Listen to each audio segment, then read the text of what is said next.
안철수 의원이 혁신위원장을 오늘 갑자기 사퇴하겠다고 밝혔습니다. 그러면서 전당대회 나가겠다고 얘기를 했는데 전당대회 생각 안 하고 있다고 얘기한 적이 있었죠. 닷새 전인가요? 한번 영상을 한번 보겠습니다. 만약에 전대가 8월 중순에 마친다고 하면 아마도 신임 당대표와 겹치는 부분이 있을 겁니다.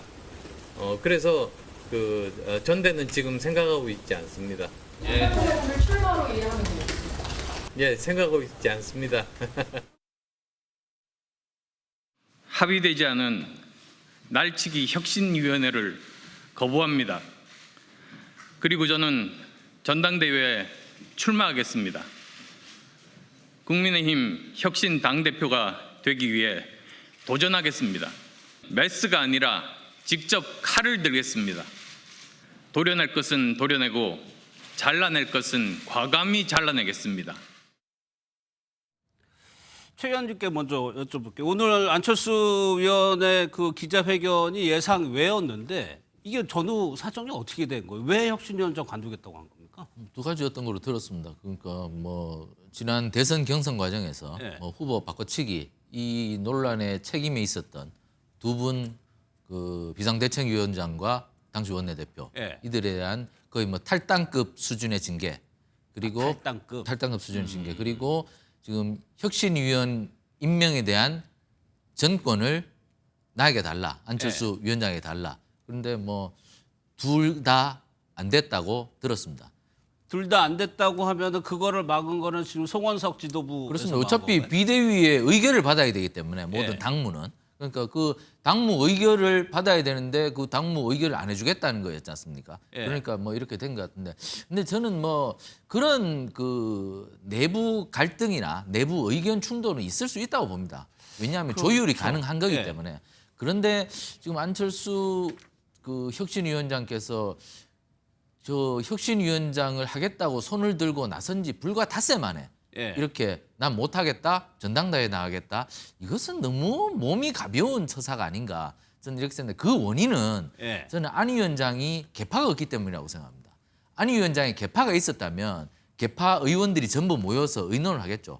아 혁신위원장 가겠습니까? 아 안 됩니다. 이번엔 좀 그 마시고 전당대회로 갑시다. 뭐 이렇게 하든지 저분이 사실 혁신위원장 맡을 때도 좀 의아했거든요. 전당대회에 나가는 사람이 왜 이리로 유턴을 했지? 이렇게 의아한 또 결론을 내렸는데 또 닷새 만에 또 의아한 결론을 내린 거예요. 또 그러니까 저분이 지금 당내에서 자꾸 의구심을 갖는 것도 개파가 없다는 것은 세력이 없다. 세력이 없다는 것은 여러 의원들과 어울리면서 집단지성을 잘 만들지 않는다. 이런 그 비판이 많았거든요. 안 위원장에 대해서. 예. 그렇기 때문에 안 위원장이 여러 차례 뭐 대권도 도전해 보시고 했는데 결과가 나빴다는 거거든요. 예. 그러니까 결국에는 정치인은 세력이 있어야지 정치인이 큰 역할을 할 수 있는 것인데 그러한 세력이 없다 보니 너무 판단을 빨리 하시고 예. 너무 판단을 자주 쉽게 바꾸신다. 바꾸고. 그러니까 이게 조변석계를 해버리니까 신뢰성이 떨어지는 것이죠. 물론 국민의힘 내부에서 답답한 광경도 많이 벌어지겠죠. 하지만 그것을 또 혁신위원장이 치고 들어가서 바꾸는 것도 능력이지 않습니까? 그런데 그때마다 나 못해, 나 이거 할래. 뭐 이렇게 해버리면 이건 뭐 초등학생 수준밖에 안 되는 거죠. 적어도 수십 년 정치를 하신 분 같으면 그러한 것들도 돌파해야 되고 그러한 교통 질서도 잡아나가는 것이 큰 정치인의 도리인데 저분이 지금 개파가 없다 보니까 너무 개인적으로 움직이시는 것 같습니다. 물론 국민의힘 내부에 답답한 것들도 있을 겁니다. 하지만 안철수 위원장은 저렇게 한다면 결국에는 신뢰를 얻기 어려운 정치인이 됩니다. 그러니까 또 철수했다고 보시는 그렇습니다. 거예요? 이게 너무 철수가 빠르다. 그렇기 또 때문에 빨랐다. 늘 철수라는 자꾸 별명이 붙으신데 조금 예. 자중하시는 모습을 좀 보이는 것이 좋지 않을까. 저렇게 해서 전당대회에 나가서 당원들이 뽑을 수 있겠습니까? 또 뭐 할지를 모르는데요. 저는 이번에는 너무 가벼운 처신이었다. 좀 안타깝습니다. 그러니까 결과적으로는 두 가지라는 게 다 인선과 관련된 겁니다. 안철수 의원은 이렇게 표현했어요. 지난 대선 기간 동안 일종의 정치적 책임을 지는 자리에 계셨던 분들 하면서 그 탈당급이라고 이제 해석을 해주셨는데 그게 수용되지 않은 게 하나 이게 좀 결정적이었다고 보세요? 그렇죠. 그것도 있고 혁신위원도 임명하는 데 있어서 자신의 의견이 합치되지 않았다 뭐 이런 것 같아요. 네. 그런데 몸이 가볍긴 가볍죠. 철수한 건 맞는데 당대표 나간다고 철수한 거니까 철수로 볼 수 없지 않나요? 그런 측면으로 좀 봐야 될 것 같고 저는 안철수 의원이 가볍다라고도 볼 수 있지만 반면에 송원석 원내대표가 뭐 하는 분이지? 일단 본인이 혁신위원장 맡겼잖아요. 그럼 혁신위원장한테 다 맡겨야 되는 것이지. 예. 너 그건 안 돼, 저건 안 돼, 저건 안 돼 하면 본인이 혁신위원장을 겸임해야 되는 거 아니겠어요? 예. 그리고 혁신위원회가 구성되자마자 그만두게 맞는 것도 송원석 원내대표도 잘못된 거죠. 본인도 뭐 사퇴해야지 않는가 싶고 몸이 가볍고 계파가 없다. 그런다고 하면 계파 있는 사람만 제대로 혁신할 수 있다라고 한다면 결국 도로 친윤이 혁신위원을 해야 되는 거잖아요. 그렇다면 무슨 혁신이 되겠습니까? 그런 측면에서 저는 국민의힘이 기존에도 혁신안 엄청 많이 만들었어요. 그냥 예. 그거 갖다가 그대로 실행하면 될 것 같아요. 그거 외에 할 수 있는 건 인적 쇄신인 것이고 권성동 권영세 의원들이 과거 지금 김문수 후보 교체하는 데 있어서 굉장히 많은 역할을 했잖아요. 이건 민주주의를 파괴한 부분이기 때문에 이 부분에 대해서 일정 정도 책임을 져야 되는 것이에요. 그게 예. 뭐 탈당이 됐든 뭐가 됐든요. 그게 없다라고 한다면 혁신안이 나올 수 있는 게 없잖아요. 그런 측면에서 안철수 의원이 빨랐지만 이게 너무 조급했다라기보다는 오히려 좀 빨랐다, 잘했다라고 저는 뭐 그렇게 훈수하고 싶습니다. 근데 최현 이게 혁신위원장 아까 받았을 때도 좀 의구심이 들었다고 했는데 그런 자리를 할 때 되게 하는 얘기가 정권을 달라, 정권을 준다. 이런 게 있어야 그 혁신위가 힘을 발휘한다고 얘기를 하는데 그것도 명확하지 않았고. 정권을 좀 주려고 했죠. 저 송원석 제가 듣기로는 의원이 안철수 위원장을 좀 시켜야 되겠다고 네. 결심을 했을 때 중진 의원들이 많이 반대를 했답니다. 안철수 위원장은 제가 아까 말씀드렸다시피 어디로 갈지 잘 모르는데 또 철수를 할 수도 있고 뭐 그 불안한데 이렇게 그런 의구심을 제기했다는 그렇습니다. 거예요. 중진 벌써? 의원들이 많이 말렸답니다. 그것 때문에 뭐 한 1, 2주가 걸렸죠. 최종 그 결정이 되기까지. 그래서 그런 의구심이 많았는데 송원석 지금 비대위원장이 밀어붙인 것은 안철수밖에 없지 않느냐 지금. 그렇게 해서 밀어붙였는데 결국에는 안철수 위원장은 정치라는 것이 밀당이 있는 거지 않습니까? 예. 상대가 일방적으로 나 이렇게 합니다 하면 상대가 또 그렇게 알겠습니다 이렇게 하는 건 아니지 않습니까? 밀당이 있고 안철수 위원장이 하는 말에 대해서 조금 그것은 좀 걱정스러운데요. 이렇게 좀 하는 게 어떻겠습니까? 그런 것들이 있으면서 그게 결국은 대화와 타협이지 않습니까? 예. 그것이 바로 정치인데 안철수 위원장은 명함대로 할래. 당신은 내 말 들어. 이건 뭐 정치가 아니고 뭐 그냥 일방적인 저분이 교수 출신인데 그냥 교수가 학생들한테 하는 지시죠. 예. 그렇게 대해서는 정치가 곤란한 건데 저는 안철수 위원장께서 비대위원장이나 뭐 혁신위원장으로서 서로 좀 더 밀당을 하면서 밥도 먹으면서 밤샘 토론도 좀 하면서 대화 토론했으면 좀 더 나은 결론이 있었을 텐데 예. 그것 안 하시고 자꾸 전화로 나 이렇게 합니다. 안 돼요. 알았어요. 끊고 이런 행태를 계속 보이신 것 같아요. 예. 저는 그렇게 한 것은 안철수 지금 혁신위원장께서 과거에 저런 정치 하시면서 계속 실패 본 것이었는데 저것을 또 하는 것은 저는 이번에는 안철수 혁신위원장이 굉장히 경솔한 행동을 했다고 봅니다. 좀 더 대화하고 토론하려 했다면 어차피 이렇게 되면 송원석 비대위원장도 자기가 여기에 대해서 상당 부분 책임을 져야 되는데 그러겠네요. 그렇습니다. 본인이 뭐 밀었다. 그렇게 믿고 그 시켜줬는데 그런 송원석 비대위원장도 갈 곳이 없게 만들고 예. 이것은 결국은 당을 동반 추락시키는 것인데 예. 이거는 너무 경솔하셨다. 그리고 저는 경솔하게 직을 던지자마자 나 전당대회 나갑니다. 이렇게 한 것은 누가 봐도 상식적으로 이해하기 어렵고 납득하기 어려운 것인데 예. 안철수 위원장께서 지금 국민의힘 의원들 상당수가 안철수 그 위원장하고 식사해 본 분들은 다 이렇게 얘기를 하십니다. 조금 그런데요. 뭐 이렇게 보면 안철수 위원장이 앞으로 정치 계속 하시려면 좀 저런 태도는 좀 바꾸셔야 됩니다. 그게 신뢰를 주고 더 큰 예. 정치인으로 발전할 수 있는 길인데 이번에는 너무 좀 실망스러운 조급한 행보였다. 이렇게밖에 말씀드릴 수 예. 없겠습니다. 안철수 의원의 사표 발표에 송원석 비대위원장 사전에 몰랐던 것 같습니다. 당혹스럽다 얘기를 했는데 그 얘기 듣고 이어가도록 하겠습니다. 모든 안건은 혁신위에서 논의해서 결정을 내려주시면 최대한 거기에 따라서 비대위에서 해야 할 일은 할 수 있다고 생각을 했습니다. 그거보다 일단 오늘 안철수 위원장께서 갑자기 혁신위를 하지 않고 전당대회에 나가시겠다고 말씀하신 부분에 대해서 안타깝고 당혹스럽다 하는 말씀을 먼저 드립니다. 이제 관심은 두 가지 정도로 모이는 것 같습니다. 그럼 국민의힘의 혁신은 어떻게 되느냐 하고 전당대회는 어떻게 되느냐인데 먼저 최 의원님, 그러면 국민의힘에서 혁신이 자초되는 거잖아요. 위원장이 뭐 안 하겠다고 하는데 그러면 대선 이후에 국민의힘의 혁신은 어떻게 되는 겁니까? 그러니까 저는 처음부터 저렇게 판을 벌리지 말고 지난번에 8년 전에 박근혜 대통령 탄핵된 직후에 예. 그 대선에서 지고 나서 보름 만에 전당대회 일정 잡았습니다. 보름 보름 잡으셨나요? 만에 전당대회 일정 잡고 7월 3일인가 전당대회 일정 열어서 홍준표 그 대선 패배한 홍준표 후보가 그 당권을 지었습니다. 그렇게 빨리 해서 민주적 정당성을 갖춘 당 대표가 혁신해라 이렇게 하면 됐는데 지금 무슨 혁신위원회를 하니 뭘 하느니 이렇게 시간을 끌면서 결국 불협화음만 더 커졌지 않습니까? 그러니까 대선 패배 직후에 지금 당시 김용태 비대위가 시간 끌지 말고 전당대회를 민주당이 8월 달에 하니 우리도 그와 비슷한 시기에 해서 빨리 조기에 민주적 정당성을 가진 당대표를 선출하고 그 당대표가 당의 혁신을 가열차게 강하게 밀어붙이도록 하겠습니다. 예. 이렇게 갔으면 이렇게까지 혼란이 없는데 지금 시간만 끌고 지금 뭐 대선 패배 이후에 지금 한 달 넘게 혼란만 있지 않습니까? 그런 과거 전례가 있었으면 과거 역사 봐서 그때 보름 만에 전당대회 일정 잡아서 전당대회 했구나 그렇게 갔었으면 됐는데 무슨 말이 많고 또 뭐 서로 싸우고 이렇게 하다 보면 결국에는 더 지금 얼굴만 핥히고 상처만 더 났습니다. 그렇기 때문에 그런 과거 사례만 봤었어도 지금 이렇게 헛발질은 안 할 텐데 저는 좀 안타깝습니다. 국민의힘이 지난 8년 전 사례가 있지 않습니까? 그 8년 전 사례만 보고 그대로 따라가서 제대로 하면 되는데 그것도 제대로 책도 안 보고 자꾸 엉뚱한 일만 하니까 지금 계속해서 자꾸 물에 더 빠진다. 이러다가는 지금 국민의힘 전체가 수몰이 되게 생겼는데 좀 정신을 차리시길 바랍니다. 많이 답답하실 것 같아요. 그러면 전당대회 혁신이 관두는 건 그렇다 치더라도 바로 전당대회 출마하겠다.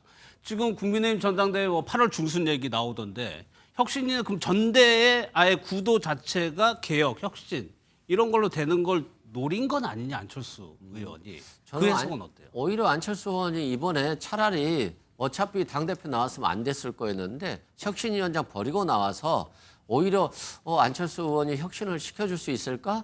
오히려 좀 중도적인 성향의 안철수에게 힘을 실어줄까라고 하는 생각도 좀 있는 것 같아요. 그래서 좀 봐야 될 것 같고요. 저는 안철수 의원이 하려면 더 세게 해야 된다라고 생각을 해요. 하다가 말기 때문에 혁신이 안 되는 거예요. 본인부터 좀 혁신을 해야 되지 않겠습니까? 메스를 들다가 칼을 든다고 하는데 안철수 의원이 칼을 들 힘이 있나라고 우려하는 거거든요. 그래서 더 강한 모습을 좀 보여줘야 된다 생각하고 국민의힘에 지금 당대표 후보로 거론되는 분들이 우연인지는 모르겠습니다만 대통령 후보 나오신 분들밖에 없어요. 그렇죠. 그 나물의 그 밥이다. 저분들이 혁신을 할 수 있을까?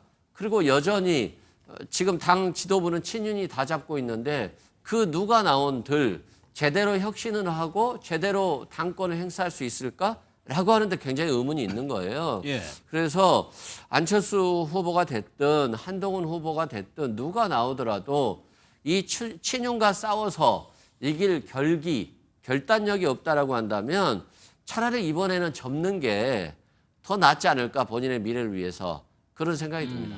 예. 8월 중순쯤으로 이제 날짜까지 구체적으로 보도가 되고 있죠. 그러다 보니까 좀 물밑에 수면 아래에 있던 당권 주자들이 조금씩 수면 위로 올라오는 것 같기도 합니다. 김문수 전 장관이 그렇고 한동훈 전 대표 얘기까지 한번 그제 얘기입니다. 한번 들어보도록 하겠습니다. 출마 가능성은 아직까지 뭐 제가 특별히 하는 말이 없습니다. 전당대회가 정해진 것도 아직까지는 없고 언제 할지 날짜도 안 정해졌고 저도 뭐 전당대회에 나간다 안 나간다 이런 이야기는 아직까지 전혀 할 만한 그런 위치도 아니고 결심도 없고 그런 상태입니다. 국민의힘 당원인 게 알려지는 게 쪽팔립니다. 당신 봐서 가입은 해줄 수 있는데 그거가 걱정된다. 주변에다 내가 국민의힘 당원이라고 말하기가 쪽팔린 정당이다라는 거예요. 죄송합니다. 그리고 공감합니다. 제 책임이 큽니다. 제가 더 잘할 겁니다. 기회를 주십시오. 국민의힘 그리고 우리 대한민국에 기회를 준다는 생각으로 여러분이 나서 주십시오. 김문수 전 장관과 관련해서는 이 발언이 조금 당대표 출마 시사한 거 아니냐는 겁니다. 이재명 대통령과 싸우고 법치주의와 청년의 미래를 지킬 수 있다. 최 의원, 이 발언이면 출마 시사했다고 해석해도 되는 겁니까? 저는 뭐 나올 것으로 보입니다. 왜냐하면 나오기 싫으면은 지금 뭐 계속 턱걸이만 하고 계시겠죠. 그러니까 턱걸이 안 하고 저렇게 언론에 조명을 자꾸 받고 싶어 하는 것은 예. 결국 당권 주자로 한번 뛰어보겠다. 그런 의지를 움직이고 있다. 그렇습니다. 그런 의지를 내비친 것으로 보입니다. 그래서 나올 가능성이 매우 높은데 김문수 지금 전 대선 후보도 안철수 위원장과 비슷하게 사실 당내에서 좀 견제가 있습니다. 아, 그래요? 왜냐하면 지난번에 대선 후보 단일화 과정에서 조금 뭐 20여 차례나 후보 단일화를 하겠다고 말씀하셔놓고 후보 단일화에 굉장히 부정적으로 또 돌변하셨기 때문에 예. 그 부분에 대해서 의원들도 그렇고 당원 상당수도 그렇고 또 저분이 또 무슨 꿍꿍이 속을 갖고 있지 뭐 이런 그 앙금이 여주 그렇습니다. 앙금이 계속 남아 있다고 그래요. 그렇기 네. 때문에 저분이 나오셔도 사실 뭐 당원 대다수가 얼마나 호의적으로 돌았을지는 사실 의문부호가 좀 따라붙습니다. 그러니까 네. 지금 국민의힘 당권 주자 중에 유력한 사람이 사실 없어요. 그렇기 때문에 치고 나오는 사람이 없는 거죠. 그렇기 때문에 전부 다 간을 보고 있는데 그렇기 때문에 누가 나오든 굉장히 예측 불가능한 그 경쟁이 될 것이다. 그렇기 어떤 때문에 측면에서요? 그러니까 확실한 주자가 없기 때문에. 그렇기 때문에 누가 나오든 승부를 내다보기가 매우 힘들 것이다. 그렇기 때문에 예. 다자구도가 될 가능성이 높다. 그러니까 여러 명이 나와서 그리고 다자구도가 될 가능성이 높기 때문에 예측 불허 상태로 빠질 가능성이 매우 높다. 이렇게 저는 예측을 합니다. 예, 한동훈 전 대표 영상도 보셨는데 조경태 의원이 원래 친한계로 분류가 됐죠. 그런데 조경태 의원이요 출마하겠다고 얘기를 했습니다. 그 내용 듣고 한번 이어가겠습니다. 글쎄요. 어쨌든 여러 가지 저의 어떤 출마에 대해서도 뭐 많이 알고 계실 거라고 보고 있고요.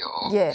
저는 한동훈 전 대표 역시 저는 국민의힘의 아주 좋은 자산이다 이렇게 보고 있습니다. 국민의힘을 살려야겠다는 생각은 똑같은 입장이 아니겠느냐 이런 생각을 합니다. 이게 이승훈 부회장 어떻게 해석을 해야 됩니까? 원래 그 개에서는 한 명만 나오는 거잖아요. 한 전 대표는 아직 결정을 안 하고 있는 상황에서 조경태 의원이 나오겠다고 하면은 한 전 대표는 안 나오겠다고 해석을 해야 되는 건가요? 어떻게 해석을 해요? 꼭 그렇게 보기는 어려울 것 같고요. 네. 조경태 의원 같은 경우는 이제까지 혁신에 손을 들었잖아요. 한동훈 계열이었고. 그런데 자신이 한동훈 대표가 전 대표가 아직 발표하기 전까지는 나갈 수 있는 거죠. 나갔는데 또 뭐 컷오프라는 게 있지 않습니까? 뭐 본인이 컷오프 된다라고 한다면 자연스럽게 한동훈 대표를 도울 것이고 뭐 컷오프 되지 않는다면 경쟁할 수도 있겠죠. 이제는 뭐 자신의 어떤 정치적인 철학을 가지고 출마하겠다라고 하는 거니까 그로서 존중될 것 같고 언제든지 또 둘이 연대하거나 예. 또 한 분이 탈락한다라고 한다면 또 자연스럽게 연대가 될 수도 있을 것 같고요. 문제는 좀 국민의힘이 예상을 좀 벗어가는 모습들을 보여줘야 되는데 윤석열 전 대통령 3년 동안 저분이 저럴 것 같다 하면 그냥 꾸준히 그랬잖아요. 그리고 지금 당대표 후보들도 보면 대통령 선거 때 나와서 저분은 대통령이 목적이 아니라 당대표가 목적인 것 같다라고 했는데 김문수 후보도 또 꾸준히 나와요. 그런 측면에서 좀 국민의힘이 혁신하고 이미지를 좀 바꿔줄 필요가 있는데 예. 그 사람이기 때문에 저분들이 출마하는 것 자체만으로도 좀 식상한 부분이 있다. 그래서 국민의힘도 좀 새로운 인물을 키워서 좀 신선한 경쟁감 있는 모습을 보여줘야 되는 것인데 예. 좀 그런 부분이 없어서 좀 아쉬운 부분이 있다라고 말씀드립니다. 그 얘기가 김대식 의원의 발언과 조금 일맥상통한가요? 예, 그 얘기 김대식 의원의 얘기 한번 좀 들어보도록 하겠습니다. 대선 후보로 나왔던 멤버들은 저는 출마를 안 했으면 좋겠습니다. 국민의힘이 예. 이 상태로는 안 된다. 음. 그 변화를 해야 된다. 예. 미래지향적으로 지금 가야 되지 않겠어요? 예. 그런데 과거지향적으로 머물러 있어서는 우리 국민들이 국민의힘을 계속 벌릴 수가 있습니다. 처절하게 반성하고 처절하게 개혁하고 처절하게 변화하는 그 지도부가 나와서 우리 국민들에게 호소를 했으면 좋겠다. 새로운 인물을 강조했는데 현재 지금 거론되는 인물과 좀 공개적으로 은연중에 의견을 표명하면 한 이 정도 되는 것 같은데 최 의원께서는 그러면 그 얘기 뭐 지적 많아요. 그때 뭐 그나물의 그 밥 이런 지적들이 공식 뭐 언론에 나올 정도인데 그럼 다른 대안이 있는 것이냐 국민의힘으로서는. 저는 뭐 재선그룹 뭐 장동영 의원 얘기도 있고 하던데 예. 재선그룹 중에서 좀 많은 분들이 나오셔서 재선그룹에서요. 새로운 물갈이에 도전하면은 저는 괜찮겠다 이렇게 생각합니다. 이게 국민의힘이 너무 과격한 실험을 한 적도 있었어요. 예. 그 영선에 이준석 대표를 뽑아서 뭐 그런 신선함은 좋았지만 정치 경험이 여러 가지로 부족하다 보니까 결국에 조금 불협화음이 생기고 예. 파차람이 생겨서 결말이 좋지 않았는데 재선그룹 정도 되면 원내 상황도 알고 정치도 좀 알거든요. 그렇기 때문에 그런 분들이 이번에 좀 몇 분 나오셔서 신선한 이미지를 갖고 당을 개혁하겠다는 그런 목소리를 낸다면 예. 국민의힘이 좀 쇄신하고 변화하고 더 나은 모습을 보여주는 데 있어서 조금 도움이 되지 않겠나. 지금 김문수 대선 후보나 한동훈 전 대표가 나오면 사실 뭐 한간에 얘기하는 그나물의 그 밥 그 얘기가 또 나올 수밖에 없습니다. 그렇기 예. 때문에 제가 제안 드린 것처럼 김대식 의원도 제안한 것처럼 재선그룹 중에서 좀 다채로운 이력을 가진 분들이 나오셔서 신선한 경쟁을 통해서 그리고 지금까지는 달랐던 그런 목소리들을 내면서 국민의힘이 이제 많이 달라졌구나 이런 예. 모습을 보인다면 물에 빠진 국민의힘이 다시 무트로 기어 나올 수 있는 그런 기회가 되지 않을까 이렇게 저는 좀 예측을 해봅니다. 알겠습니다.